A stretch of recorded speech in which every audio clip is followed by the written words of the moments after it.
Do not mistake schooling for true education, as Elon Musk aptly notes. While he may not have attended Harvard, those who work for him often have. The individuals molded by today's education system lack depth. Rather than innovators, they are shaped to become mere clerks. Schools seldom teach essential life skills. Managing rejection, building wealth, choosing a compatible life partner, understanding business and investment, handling mental health challenges, navigating hormonal changes, addressing suicidal thoughts, safeguarding our environment, or cultivating self-confidence.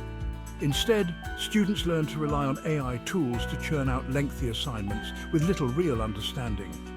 Remarkably, most truly successful individuals were far from being the top of their class.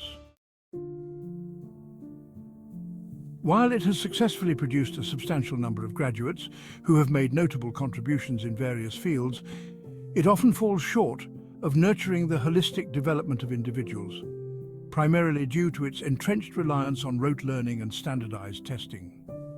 The pervasive culture of memorization stifles creativity and critical thinking, compelling students to focus on regurgitating information rather than fostering a genuine understanding of the subjects they study.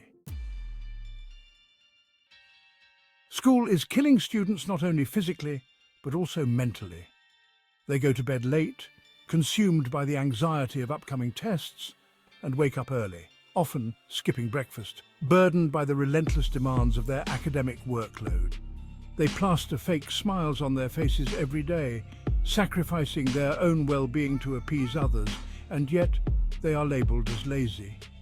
These students retreat to their rooms in tears, grappling with overwhelming pressure, while the adults in their lives remain oblivious, more concerned with grades than mental health. The relentless pursuit of academic excellence in a system where students are merely numbers disregards the fundamental truth that mental stability is paramount. Focusing specifically on the Indian education system, which was introduced by Thomas Babington Macaulay in 1835, we must confront the uncomfortable reality that we are still shackled to a colonial legacy. The shameful aspect of this adherence is akin to dogma or blind following, adhering without questioning the relevance of outdated methodologies.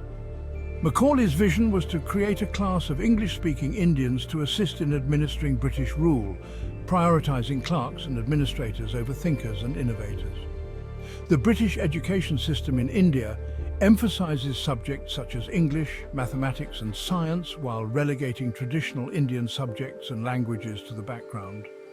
This archaic framework continues to perpetuate an educational environment that stifles creativity and critical thinking, producing graduates primarily suited for administrative or service-oriented roles.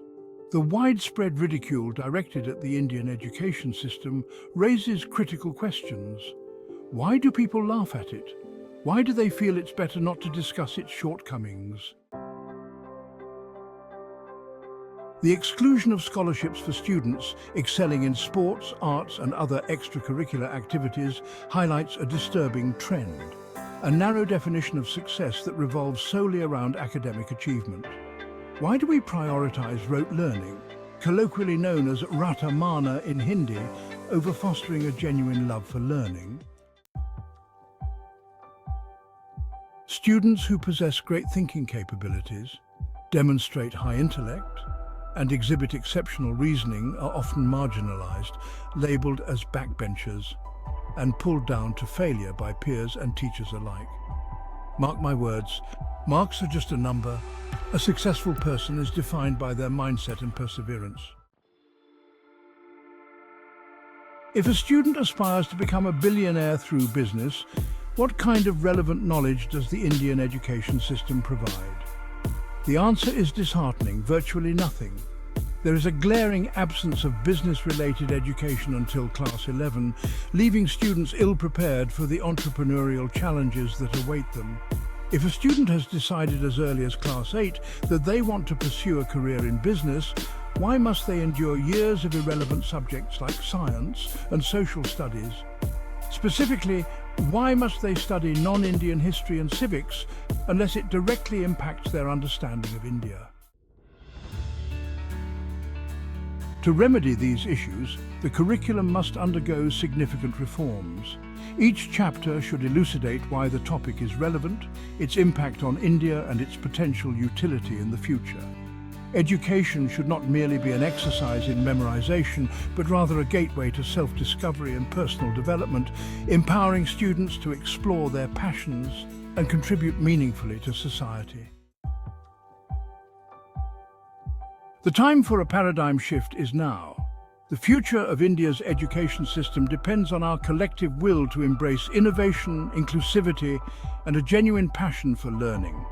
By cultivating an educational framework that prioritizes critical thinking, creativity, and practical application, we can ensure that the next generation is not only knowledgeable, but also equipped to navigate the challenges of an increasingly complex world.